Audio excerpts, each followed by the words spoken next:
Trudy Thompson, what is the latest with the Tywardreath Village shop? Is it or isn't it for sale?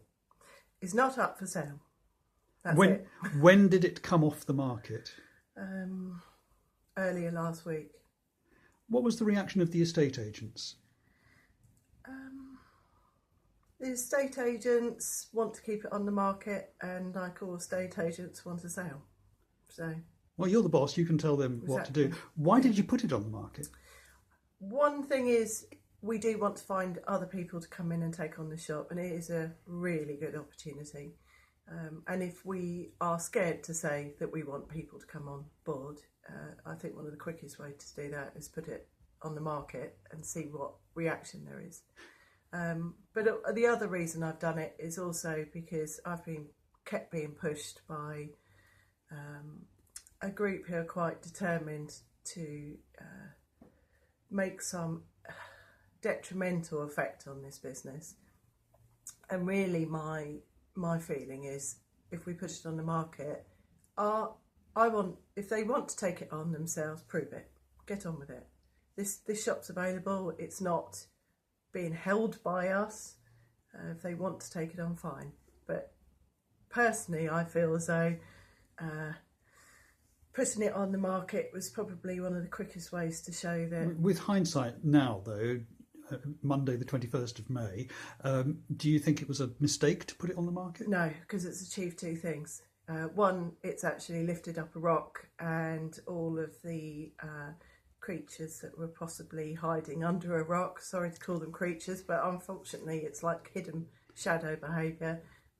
It's lifted it up and exposed who they are, and they've gone so far this time that actually, for me, it's really shown what damage they're prepared to cause to a really good business. Okay, now you say that you'd be quite happy for the community to take it on.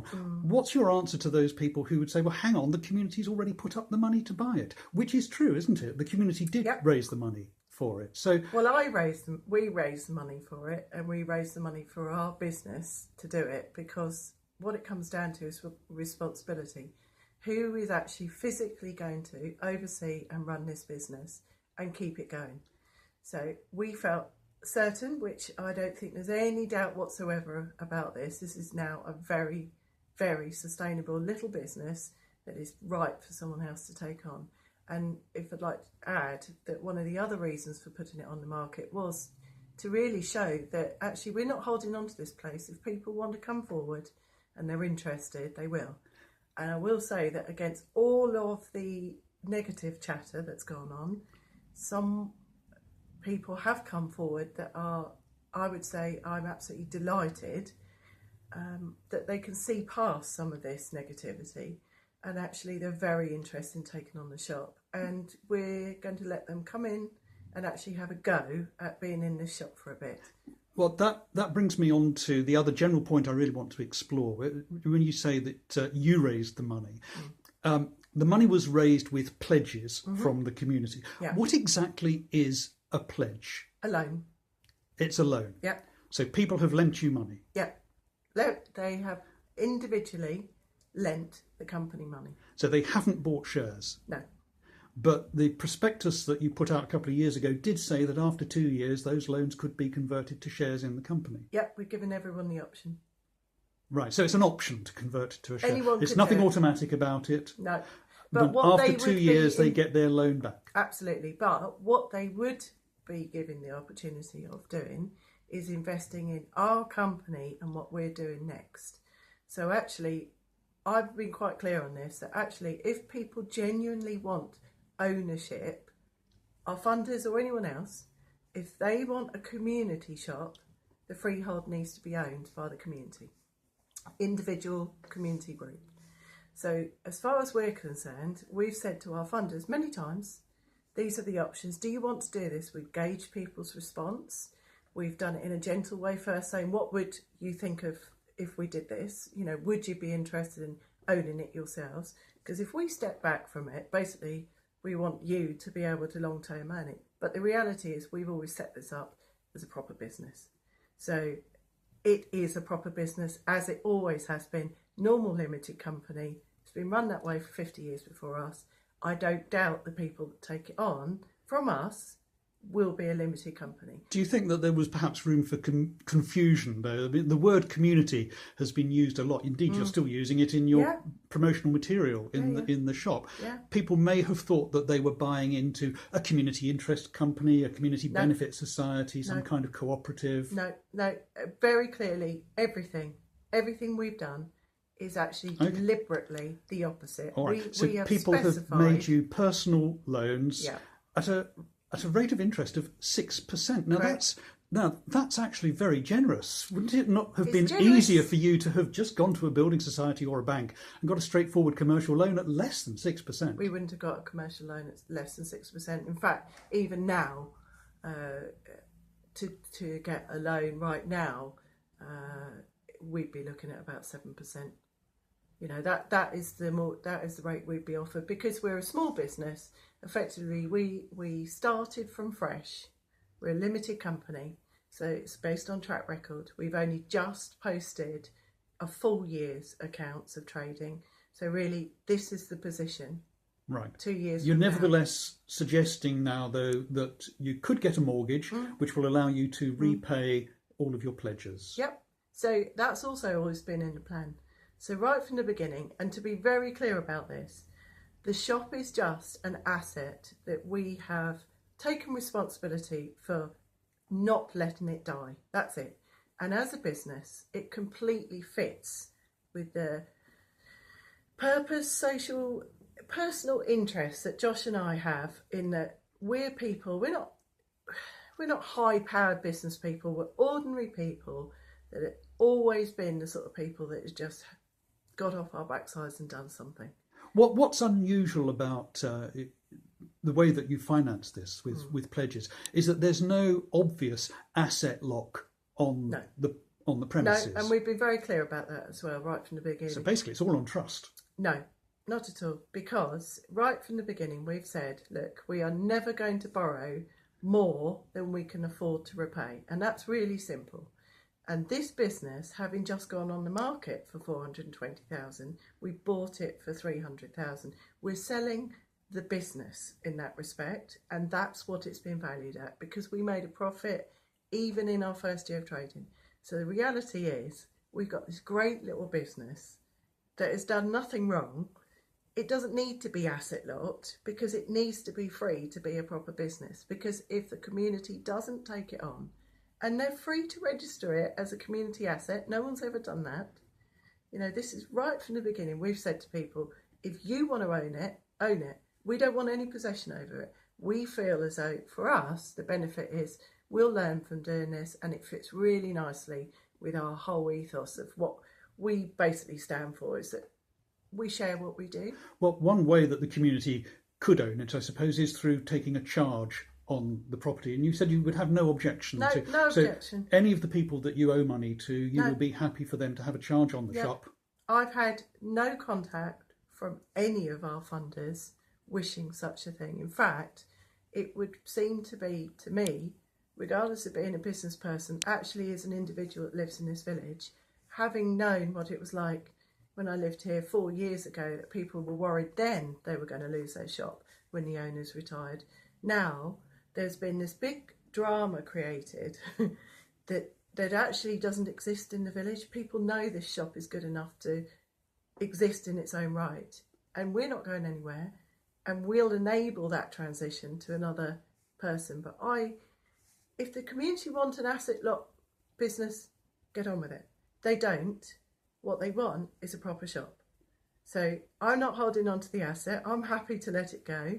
It would repay instantly all our pledges.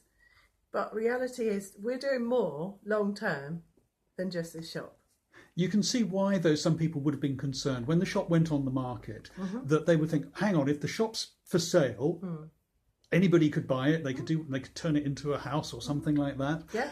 And then where do we go? The community's got no shop, and we've given Trudy our money, and we still don't have a shop. Yeah, but they'd have their money back, wouldn't they? Right. Right, okay. So that's the first point. Yes. Is the minute it got sold, they get the money back. Secondly, what do I stand for? One, I'm not going anywhere.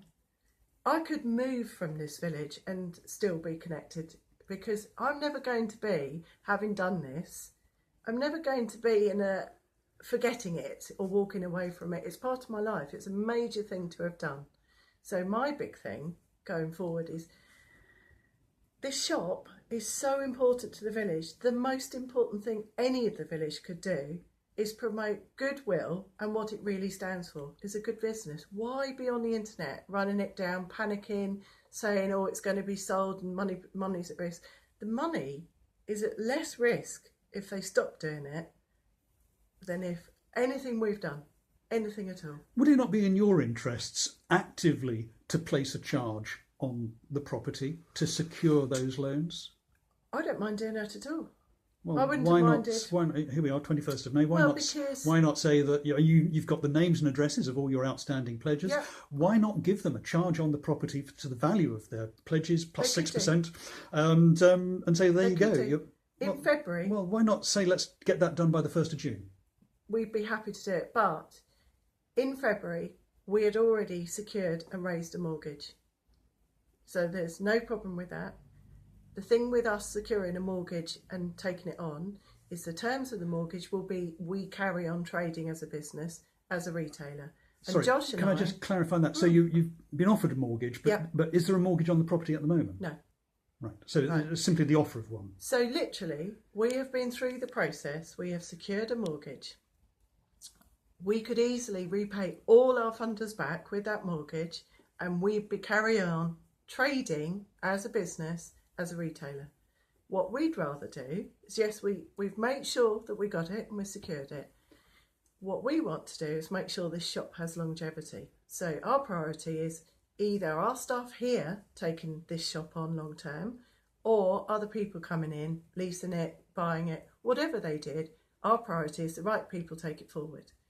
So as far as we're concerned, if we're going to carry on here, and I don't think there's any doubt that we are, I think actually even putting it on the market, this shop didn't sell for 2 years till we bought it.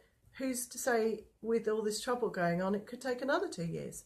So we've got no flickering I here. was going to say, isn't that why it is in your interests to resolve this as quickly as possible? I think we already have.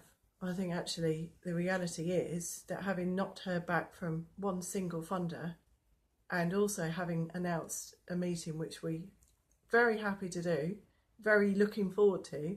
In fact, we'll be announcing more at this meeting, which will take forward what we're doing in a better way so that we have less of this trouble. Well, go on, I'm a reporter, I want to know now. What are you going to announce on Saturday? Well, for a start, we're not going anywhere. And secondly, who's come forward from us putting the shop on the market, who's interested in taking it forward. But obviously, if this trouble carries on, they can't rightly... So have people come forward who are interested in it? So in fact, they're coming in this week to work alongside our team to spend a day to see what it's really like in here. And would they be taking on the ownership of the shop or just taking over the management? Up to them. Right. Okay. So Because- it could be under new ownership quite soon. Exactly. So in actual fact, 2 days after putting the shop on the market, we had an approach and an offer. So we could instantly have taken that one. It wasn't suitable and we haven't done. What we've looked at is how do we do this long term, because we obviously also have a situation that whoever's going to take this shop on has also got the issue that someone else has a Facebook page with our shop image purporting to be involved, promoting it, and that's a business someone else is taking on with that in the background. So I believe the thing we're going to do going forward is looking at the behaviour and what can we do to not sort their behaviour out. How can we respond in a way that is going to remedy it, because this is a behaviour issue, nothing to do with a money issue. This interview's been running 15 minutes now, which is quite a long time for an interview, so I'll just ask you one more question. There are lessons here for lots of rural communities in Cornwall. There probably isn't a village shop which isn't struggling in Cornwall. Exactly. Now, expert organisations like the Plunkett Foundation, who give advice on community ventures, were very interested when I spoke to them about yours, because it was a business model that they certainly don't advocate, because it doesn't have those democratic checks and balances, large memberships with voting members who come to lots of meetings. Yeah. Very bureaucratic, but you can see where the asset lock comes in. Absolutely. And where basically nobody can do anything without having a meeting. But at least everybody knows what's going on all the time. So, there's no such thing as a free lunch, I suppose. With hindsight, hindsight's always useful. Do you think that those sorts of models that Plunkett advocates, like Community Benefit Society or Community Interest Company, might be more appropriate than a simple limited company which is financed by personal loans? No, not at all. In fact, I'm in contact with the Plunkett Foundation, and I've also, many months ago, got information from them of what our community could do if they wanted to take it forward. Reality is, for a business that's turning over as much as ours is, a proper business, where is the logic in actually taking a step back and treating it as a non-viable business that has to be run by a community? In reality, this community is more interested in a village shop being sustainable. So as long as it's a shop, that's all they care about. And my priority is, if they want a community shop, I'll happily help them do it. But they're going to have to be careful, because there's already a lot of bickering happened over nothing. So good luck with a community organisation, that's all I can say.